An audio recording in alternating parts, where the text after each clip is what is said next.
diplomacy that's going to end the destruction of your country. Yes, but if you Mr. President, with respect, I think it's disrespectful for you to come into the Oval Office and try to litigate this in front of the American media. Right now, you guys are going around and forcing conscripts to the front lines because you have manpower problems. You should be thanking the President for trying to bring an end to this conflict. Have you ever been to Ukraine that you say what problems we have?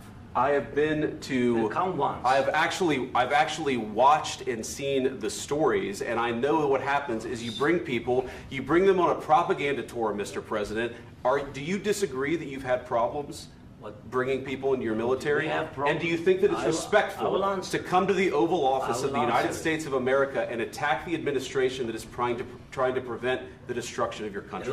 A lot of questions. Let's start from the beginning. Sure. First of all, during the war, everybody has problems, even you, but you have nice ocean and don't feel now, but you will feel it in the future. God bless. You don't know that. God bless. You God bless. You will not have a war. Don't tell us what we're going to feel. We're trying to solve a problem. Don't tell us what we're going to feel. I'm not telling you. Because you're in no position to dictate that. That's exactly what you're doing. You're in no position to dictate what we're going to feel. We're going to feel very good. You will feel influence. We're going to feel very good and very strong. You will feel influence. You're right now not in a very good position. You've allowed yourself to be in a very bad position, and he happens to be right about it. From the very beginning of the war. You're not in a good position. You don't have the cards right now. With us, you start having cards. I'm not playing cards. Right now, you don't. You're playing cards. Mr. President. You're playing cards. Serious. You're gambling with the lives of millions of people. You're gambling with World War III. You're gambling with World War III.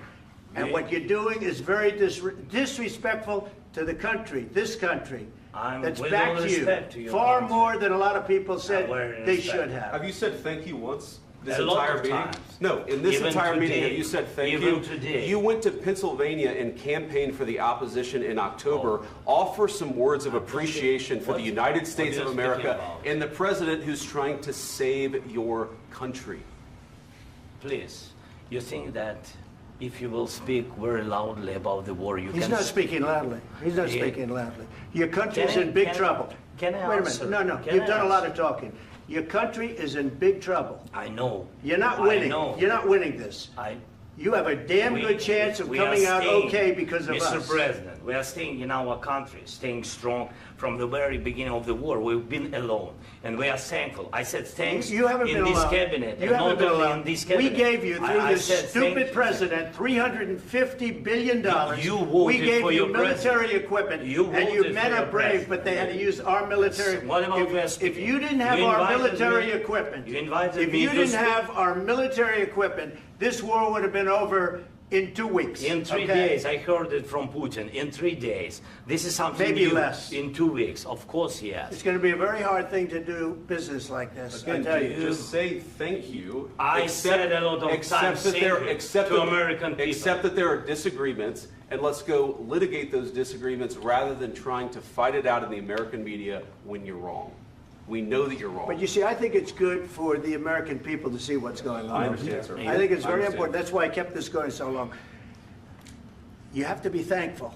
You don't have the cards. Thankful. You're buried there. Your people are dying. You're running I low know. on soldiers. Listen, Please, you're running Mr. low President. on soldiers.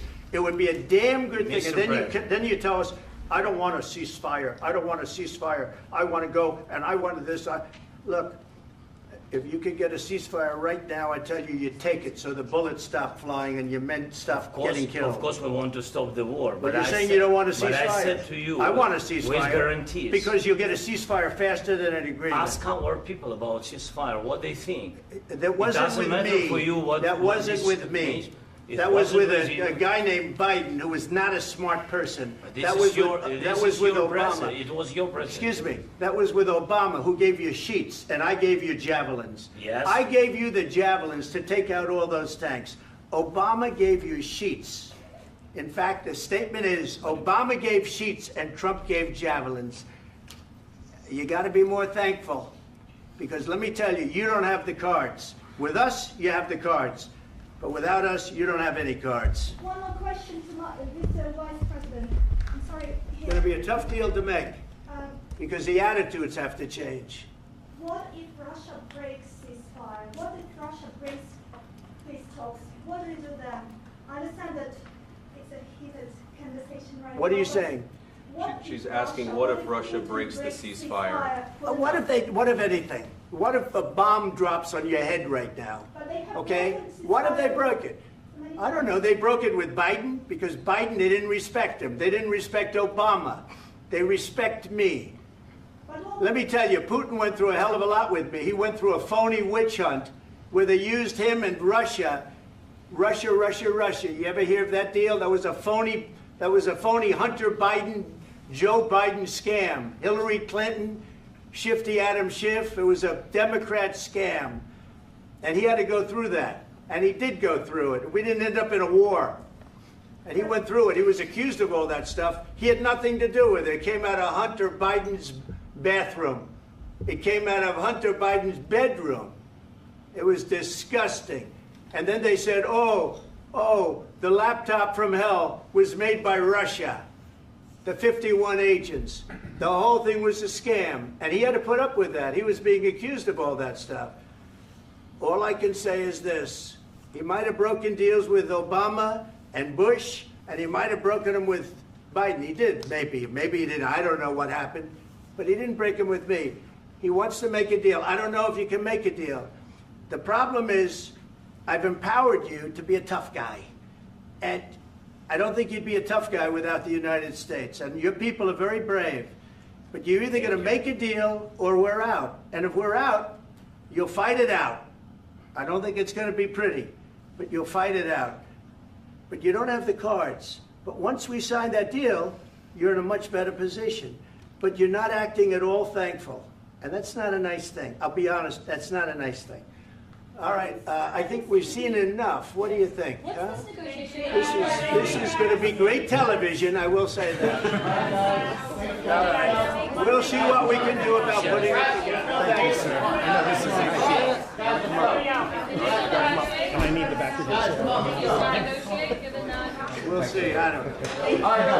Guys, come on. Wait. Hey, guys, come on. Let's move, please. But you're never going to get a deal that way, so that's the way it goes. All right, one more question. Hey, I would respond to this. So look, for 4 years in the United States of America, we had a president who stood up at press conferences and talked tough about Vladimir Putin, and then Putin invaded Ukraine and destroyed a significant chunk of the country. The path to peace and the path to prosperity is maybe engaging in diplomacy. We tried the pathway of Joe Biden of thumping our chest and pretending that the President of the United States' words mattered more than the President of the United States' actions. What makes America a good country is America engaging in diplomacy. That's what President Trump is doing. Can I ask you? Sure. Yeah? Yeah. Okay. So he occupied our parts, big parts of Ukraine, part of East and Crimea. So he occupied it on 2014. So during a lot of years, so I'm not speaking about just Biden, but those time was Obama, then President Obama, then President Trump, then President Biden, now President Trump, and God bless, now President Trump will stop him. But during 2014, nobody stopped him. He just occupied and took. He killed people. You know what the contact line? 2015. 2014. 2014 and 2015. 2014. Yeah. So I was not here. Yeah, but That's exactly but, right. Yes, but during 2014 till 2022, yeah, the situation the same. The people have been dying on the contact line. Nobody stopped him. You know that we had conversations with him, a lot of conversation, my bilateral conversation, and we signed with him, me, like a new president. In 2019, I signed with him the deal. I signed with him, Macron and Merkel, we signed ceasefire. Ceasefire. All of them told me that he will never go. We signed with him with gas contract. Gas contract. Yes, but after that, he broken this ceasefire. He killed our people and he didn't exchange prisoners. We signed the exchange of prisoners, but he didn't do it. What kind of diplomacy, JD, you are speaking about? What do you mean? I'm talking about the kind of